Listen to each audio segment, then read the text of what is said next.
Você já se perguntou sobre aqueles símbolos que nós encontramos nos mapas por aí? Sobre todas aquelas formas de mapas, cada um mais diferente do que o outro? Você consegue entender todos os mapas de forma tranquila?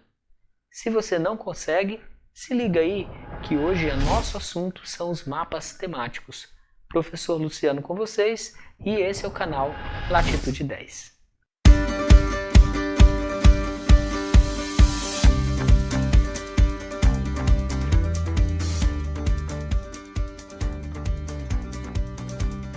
Pessoal, sejam bem-vindos. Aquele recadinho básico, se você ainda não se inscreveu no canal, por favor, inscreva-se que isso vai ajudar ainda mais o nosso trabalho, a nossa continuidade por aqui, ok?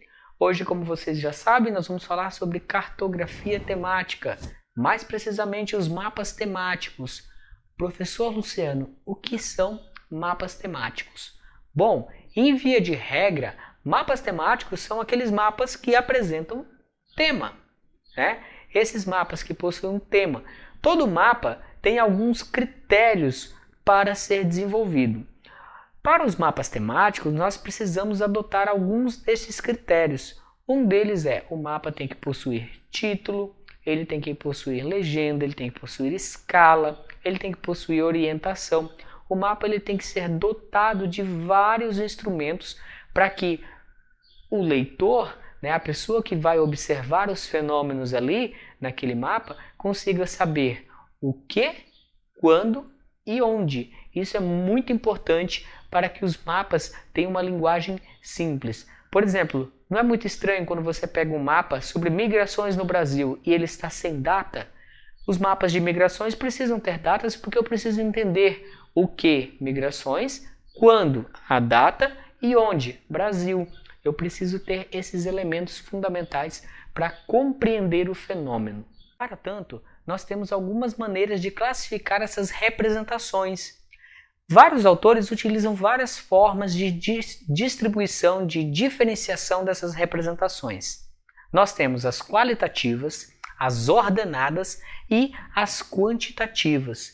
Como que é cada uma dessas classificações? Bom, nas classificações qualitativas, nós vamos ter a seguinte situação. Eu tenho a localização do fenômeno e a diferenciação dos fenômenos por pontos, linhas, texturas e cores.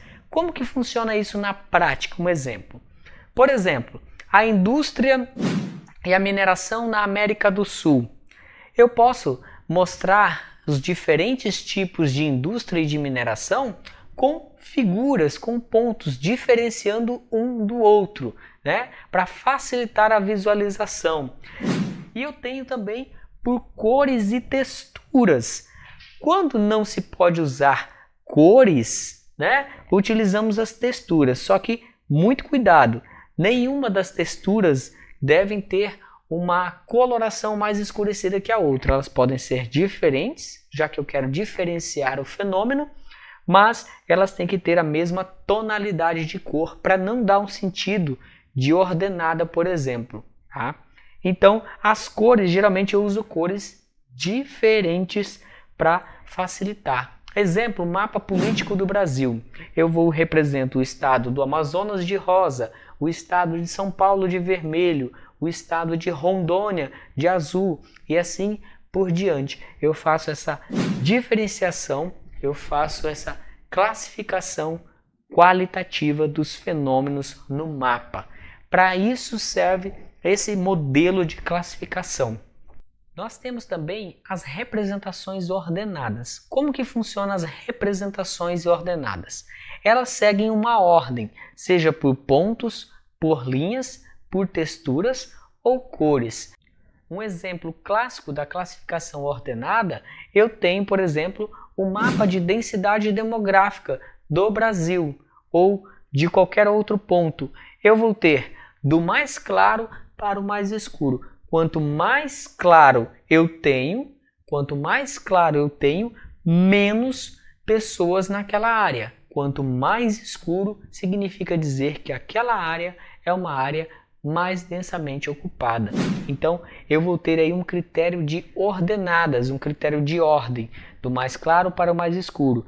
A mesma coisa acontece com as linhas. Eu vou ter uma linha mais clara, uma linha um pouco mais escura, uma mais escura e assim por diante.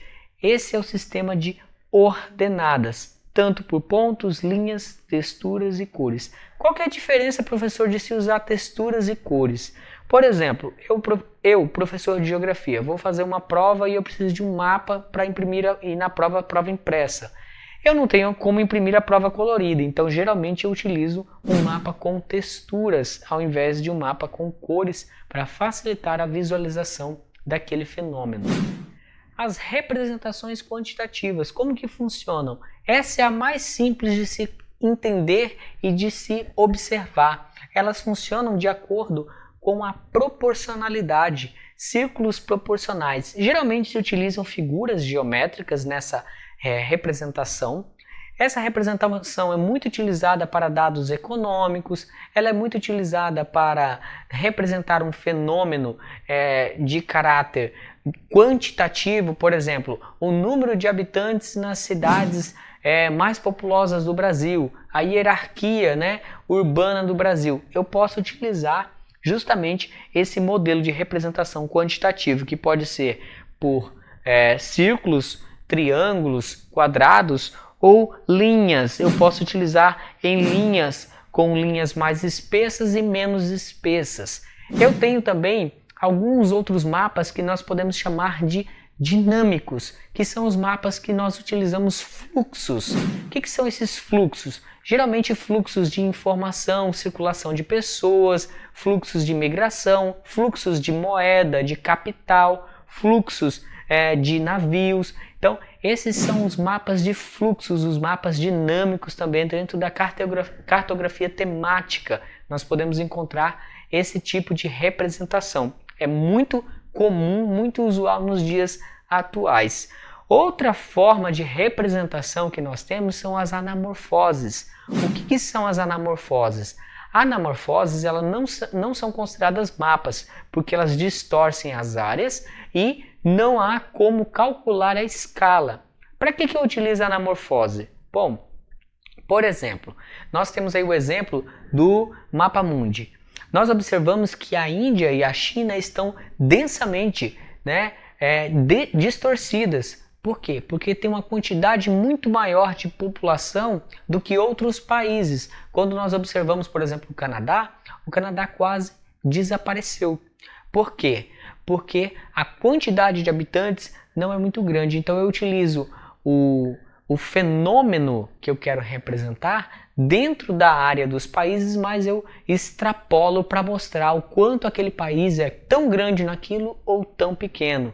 Eu posso utilizar isso com países, eu posso utilizar isso com estados do Brasil, por exemplo. Eu posso pegar a população brasileira e colocá-la, de acordo, fazer uma anamorfose de acordo com os estados mais populosos. Então eu já sei que automaticamente São Paulo, Rio de Janeiro, Minas Gerais ali, vão ter um extrapolamento de suas áreas, enquanto os estados aqui da região norte, o Amazonas, Rondônia, o Acre, vão ter ali um estrangulamento de suas áreas. Então a anamorfose é uma forma mais fácil de você visualizar um determinado fenômeno. Pode ser o PIB de um país ou pode ser também, no caso, a população.